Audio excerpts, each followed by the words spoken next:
Gianluigi Donnarumma ne sera plus le gardien numéro 1 du Paris Saint-Germain la saison prochaine. On voit tout ça dans cette vidéo. Salut à tous les gars, c'est Azial. Aujourd'hui, on se retrouve pour une nouvelle vidéo actu, surtout sur les gardiens. Dans cette vidéo, on va parler un petit peu de la concurrence des goals, car oui, il y a une information qui a été sortie par l'équipe, si je ne me trompe pas. Comme quoi l'année prochaine, la direction parisienne avait informé du coup Safonov, Arnaud Tenas et Gianluigi Donnarumma qu'il n'y aurait plus de hiérarchie des gardiens comme on pouvait avoir cette année avec Donnarumma qui était établi en tant que numéro 1 au sein du Paris Saint-Germain. Pour la saison prochaine, on n'aura plus de hiérarchie établie, c'est-à-dire retour de la concurrence. Est-ce que c'est une bonne chose? Est-ce que c'est une mauvaise chose? On va en parler dans cette vidéo. On va aussi voir quelques actus autour du PSG, notamment du Parc des Princes. On va voir une petite actu sur le Parc des Princes et sur la mairie de Paris qui a essayé en tout cas de retrouver un contact avec le club, d'autres petites actus notamment sur le départ de Letellier. Bref, pas mal de choses intéressantes à voir dans cette vidéo. Bien évidemment, avant que la vidéo commence, n'hésitez pas à la liker, à commenter, à partager et à vous abonner, ça fait toujours plaisir et ça aide pour le développement de la chaîne. Et nous, on va pouvoir y aller dès maintenant. Bon, qu'est-ce qui s'est dit concrètement? Il n'y aura plus de hiérarchie chez les gardiens au PSG en début de saison prochaine. C'est le message clair envoyé par Paris aux trois portiers parisiens, Donnarumma, Tenas et Safonov. Pour ceux qui ne savent pas, peut-être pour certains qui n'ont pas du tout suivi et qui vivent dans une grotte ou alors qui n'ont pas accès à toute l'actualité ou qui ont tout simplement loupé la news, hein, ça peut arriver. Qui est Safonov? Bah déjà je vous invite à aller voir sur la chaîne, j'en ai fait une vidéo, ou même sur YouTube vous allez sûrement trouver de très bonnes vidéos qui parlent de Safonov. Mais Safonov est bien un gardien du PSG. Il y a eu le Here We Go de Fabrizio Romano. Quand il y a eu le Here We Go de Fabrizio Romano, les gars, ça veut dire que c'est officiel. C'est juste que comme le mercato ouvre officiellement, si je me trompe pas en Ligue 1, je crois que ça ouvre officiellement à partir du 15 ou du 10, j'ai un doute, mais comme pour l'instant le mercato en France n'est pas ouvert officiellement, et même vis-à-vis de la Russie, je sais pas si eux, ils peuvent envoyer les joueurs avant le... Parce que je sais que le mercato global, c'est le 1er juillet, mais il y a certains championnats qui ouvrent un peu avant, comme par exemple la Ligue 1, je sais que c'est à partir du 10, mais je sais pas si du coup pour les transferts qui viennent d'autres pays, tu peux les faire venir avant. Bref, c'est un bourbier. Globalement, pour l'instant, le mercato dans tous les cas n'est pas encore ouvert officiellement, donc c'est pour ça que le PSG n'a pas encore communiqué dessus de manière officielle, mais Safonov est bien, bel et bien un gardien du Paris Saint-Germain, les gars. Je sais que ça peut paraître fou, parce que bon, bah déjà, l'information au début, elle est sortie un peu en soum-soum par des médias très, on va dire, très suspects, puis ça s'est très vite officialisé, on en a quasi pas entendu parler. Franchement les qualités du joueur, bon comme je vous ai dit j'en ai fait une vidéo, mais pour résumer c'est un gardien qui ressemble à Donnarumma, donc j'ai pas compris. C'est un gardien qu'on a payé cher en plus, 20 millions d'euros, donc moi il y a plein de choses que je comprends pas dans ce deal, parce que pour moi en plus aller recruter un gardien cette année c'était vraiment pas le truc à faire. J'espère pas que les 20 millions qu'on a mis sur Safonov plus le salaire qu'on lui a donné, pour l'instant on n'a pas d'informations là-dessus, mais j'espère qu'on lui a pas donné un salaire exorbitant par rapport à la qualité du joueur, parce que ça c'est quelque chose qui pourra peut-être être préjudiciable sur le reste du mercato, parce que 20 millions ça reste quand même une somme conséquente. Alors ok, on est le PSG, on a de l'argent, mais ça se trouve les 20 millions qu'on a claqués sur Safonov, qui pour moi c'était pas une priorité, c'était pas obligatoire, tu pouvais très bien continuer l'année prochaine avec Donnarumma, Tenas et en troisième gardien un jeune du centre de formation, ou même aller chercher, ou même bah, du coup prolonger le Tellier, parce que du coup le Tellier va quitter le club, on le verra juste après. Mais Safonov pour moi c'était vraiment pas une priorité quoi. Comme je vous l'ai dit, je trouve ce deal très bizarre, voire limite de la magouille si je dois être honnête. Bref, pour parler plus concrètement du sujet de la hiérarchie. Dans un sens, au début, quand j'ai vu la news, je me suis dit, bon, c'est quelque chose de positif, comme ça, bah déjà, parce que pendant un moment, ça parlait de potentiellement Tenas qui voulait partir en prêt. Je pense qu'aussi ce message est envoyé un petit peu pour montrer que l'année prochaine, tout le monde pourra avoir sa chance, et peut-être un moyen de convaincre Tenas de pas partir en prêt et d'avoir 3 gardiens compétitifs. Maintenant, moi personnellement, je trouve qu'avoir 3 gardiens compétitifs de haut niveau, 3 gardiens, on va dire, qui ont le niveau Ligue 1, je sais pas si c'est le truc le plus utile. En avoir 2, oui. En avoir 3, je sais pas si c'est le truc le plus utile. Même dans la gestion de, dans la gestion des temps de jeu et la gestion de la concurrence, ça va être quelque chose de très très délicat la saison prochaine si il n'y a pas de numéro 1 établi. Et en plus de ça, très récemment au PSG, on l'a vu, dès qu'on a laissé cette possibilité-là de, il n'y a pas de clair numéro 1, on va tourner un petit peu entre les gardiens, on va faire jouer la concurrence, ça s'était très très mal passé. Et généralement, dans la plupart des clubs, quand tu fonctionnes comme ça, quand tu as deux voire même des fois 3 gardiens de niveau similaire que tu fais tourner.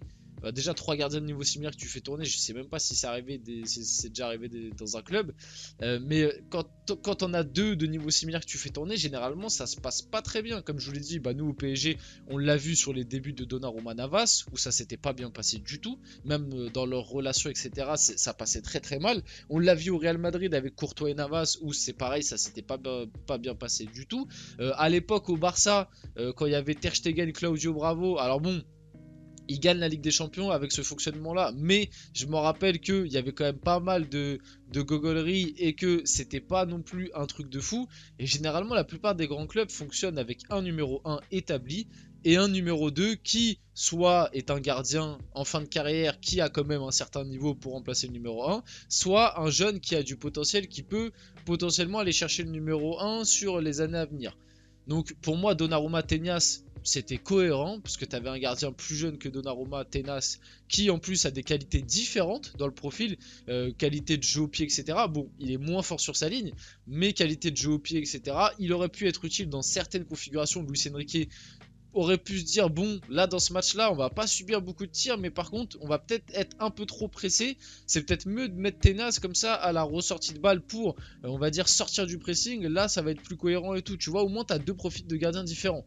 Là, le souci, c'est que tu as été chercher Safonov en plus. Donc, tu en as 3, déjà 3 qui ont un statut limite prétendant en étant titulaire. Donc, ça, déjà, ça a été un bourbier. À part si tu prêtes Tenas, mais voilà, pour l'instant, il est là. Et en plus de ça, tu as 2 gardiens qui ont exactement le même profil entre Safonov et Donnarumma. Donc, moi, franchement, je vous le dis, j'ai l'impression que cette hiérarchie de gardiens c'est en train de partir très très mal. Et après, certains peuvent aussi se dire, ouais, je comprends pas pourquoi Donnarumma, en gros, on lui fait comprendre qu'il est plus numéro 1. Parce que, et je suis un peu de cet avis là aussi, parce que finalement, Donnarumma, ça reste un gardien qui vient de te sortir une saison exceptionnelle. Faut pas minimiser la saison que vient de nous sortir Donnarumma, parce que certes, en Ligue des Champions, il y a eu des trous d'air importants, et je pense que c'est à cause de la Ligue des Champions qu'il y a peut-être cette remise cette refonte de la hiérarchie. Je pense que la Ligue des Champions en est pour quelque chose, parce que contre le Barça à l'aller et contre Dortmund, il y a des petits trucs où tu te dis putain, mais là normalement il doit mieux faire, notamment sur les sorties de balles et tout. Mais malgré tout, tu prends la globalité de la saison, je vous avais ressorti les stats et tout la dernière fois, Donnarumma, en termes de XG, post, je sais pas quoi, arrêté et tout. Bref, dans les statistiques, Donnarumma est le meilleur gardien d'Europe. Dans les statistiques pures, Donnarumma est le gardien qui a sauvé le plus de points, qui a sauvé le plus de buts par rapport au XG concédé. Bref, en gros, sur les statistiques pures, Donnarumma est numéro 1 gardien en Europe et le numéro 2 c'est Lunin, si vous voulez avoir l'information. Donc vous voyez quand même la qualité et la qualité de la saison qu'il nous a fait. C'est pour ça que moi je trouve ça un peu dommage de tout remettre en cause. Venir lui mettre un numéro 2 bis qui peut potentiellement le concurrencer un peu, pourquoi pas. Mais maintenant venir dire en gros qu'il n'y aura plus de hiérarchie et tout le monde peut jouer comme tout le monde peut être sur le banc, je sais pas si c'était la meilleure chose à faire. En tout cas, de son côté, Luis Enrique voit en Arnau Tenas un réel potentiel, un point de vue qui n'est en revanche pas partagé par une grande majorité de l'effectif parisien. Ça de toute façon c'est quelque chose qui me choque pas, pour la simple et bonne raison que Arnau Tenas est le profil de gardien qui correspond le plus avec ce que demande Luis Enrique. On l'a vu, la qualité de jeu au pied d'Arnau Tenas, voilà, ça se voit que le gars il a été à l'école barcelonaise, il a vraiment une qualité de pied qui est impressionnante pour un gardien. Maintenant le souci d'Arnau Tenas c'est que sur sa ligne, même si c'est pas dégueulasse, mais sur sa ligne par rapport à un Donnarumma c'est le jour et la nuit. Et même Arnau Tenas il a moins d'envergure, il fait moins peur, c'est une réalité, tu vois, il est plus petit, il est plus... Alors, il est un peu plus tonique et tout, il est capable de te faire des arrêts, je suis pas en train de te dire que c'est un joueur qui joue au cash, mais ça reste quand même beaucoup plus limité, je trouve personnellement, et je peux comprendre du coup les petits doutes qu'il y a au sein de l'effectif. Après la publication d'une tribune signée par plusieurs personnalités et supporters du PSG qui refusent un éventuel départ du Parc des Princes, la mairie de Paris va convier les signataires pour évoquer le dossier. Elle tend clairement la main au club pour renouer le dialogue autour du stade. Est-ce que le club va renouer le dialogue avec la mairie de Paris pour le Parc des Princes? Je n'en sais rien. En tout cas, la mairie de Paris essaye vraiment parce que là, à l'heure actuelle, le PSG est vraiment déter et commence déjà à chercher des endroits pour construire un nouveau stade. Au PSG, pardon, depuis 2020. Et en fin de contrat à la fin du mois, Alexandre Letellier ne sera pas prolongé par le PSG. Troisième dans la hiérarchie, le Titi parisien n'aura joué que 2 rencontres sous le maillot du club de la capitale. Bon, en vrai, merci à lui, mais il a vraiment pas fait grand chose, rien apporté. Il était là pour le coefficient formé au club, parce que voilà, c'était un Titi parisien de l'époque. Mais voilà, il a jamais été considéré. Il a quand même fait un petit message d'adieu, et malgré tout, on lui souhaite bonne chance pour la suite. On va finir la vidéo là-dessus. J'espère que cette vidéo vous a plu. Si c'est le cas, n'hésitez pas à la liker, à commenter, à partager et à vous abonner les gars. C'était Azial. On se retrouve très rapidement pour une prochaine vidéo.